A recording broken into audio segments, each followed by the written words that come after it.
Hi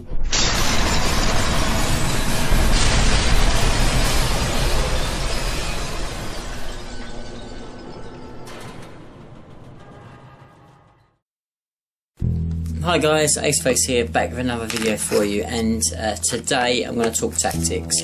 And the unit I'm going to cover today is a unit I've covered previously, but not since the new Tyranid Codex and not since 7th edition. So the unit I'm going to cover is the Hive Tyrant, and I'm just going to cover, I'm not going to go through all the options, I'm going to go through the way to take him well to get your best use out of this unit. So, the Hive Tyrant is a great unit because you can kit him out however you want. He's quite a versatile unit in that way. But, in most ways, he's quite difficult to make full use out of. There is more or less only one build for this guy to make him a really competitive unit, and that is as you see here. So that is with wings. Wings are almost a certain upgrade you need to take now, because he doesn't have an option of an armoured shell. Because he doesn't have that option, you need to really take wings to give him that survivability because he's in the air. That's the first thing you always want to take. The second thing is how you arm him. Now, again, because the way monstrous creatures got a massive nerf in the way that they fight, they only get one smash attack and they have to be on the ground the turn before to be able to charge. So due to that, having a combat based monstrous creature is probably not worthwhile going for. So the way to do it is to go for the shooty ones. So your best option are the Devourers, and to go for two sets of them, twin link Devourers are by far the best way to go forward. They give you 12 shots, twin linked, and he's got decent ballistic skill to deliver those shots. Strength 6, they're going to do the job. So that's by far the best way to take him, and that will then give him the option to pretty much take on a lot of targets. It can deal with light vehicles, but also deal with more or less anything else. So it's by far the best way to take him. Now, other upgrades that you've got with the Hive Tyrant is you can take all the artifacts. Now, a good one to take is the one that will give you an extended synapse range, and that upgrade is, let's just find it on here.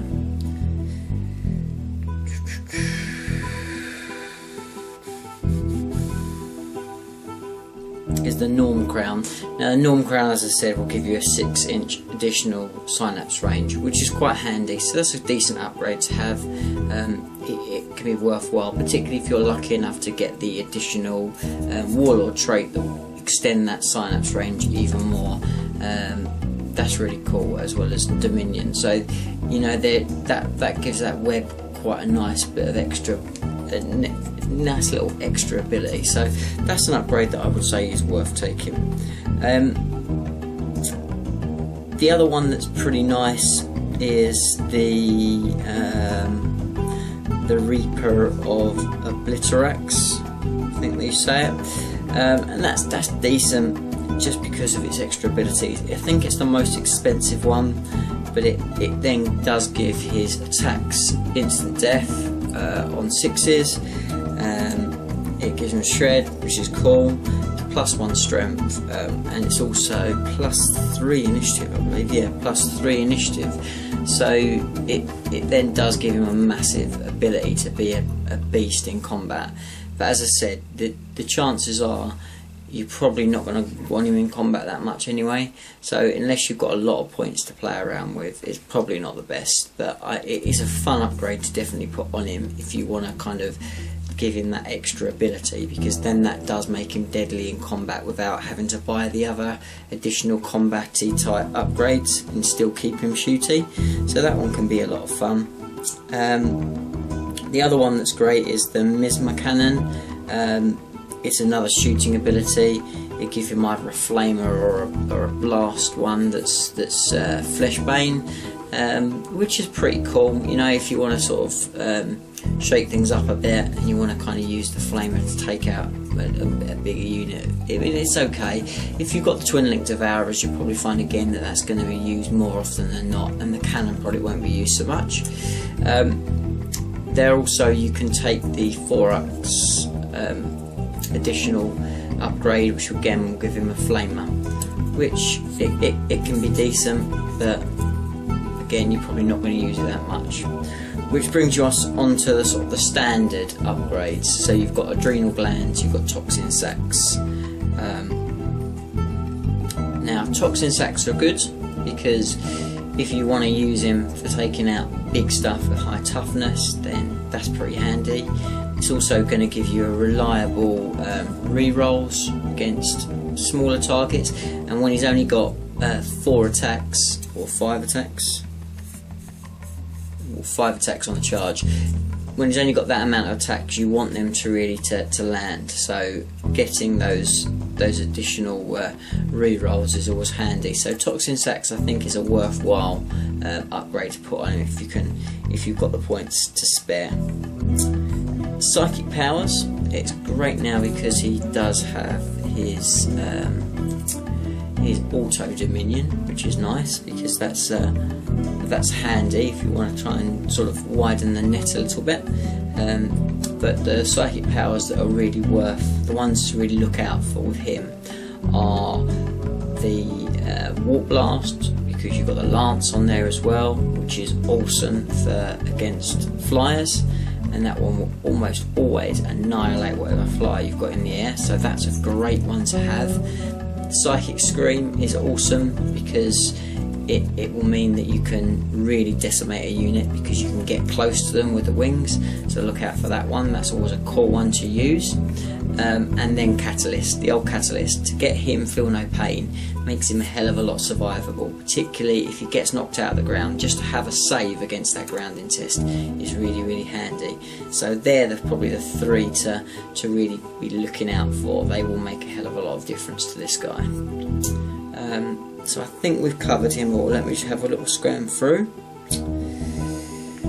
So you can obviously give him a tail upgrade. I wouldn't waste the points. It'd give him an extra attack, but they're not that great, so I wouldn't go for that.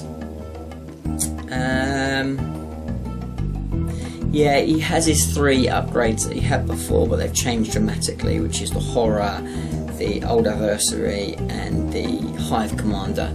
Now the one that's handy is Hive Commander, because still to be able to give one of your guys, one of your units, an outflank can be quite cool.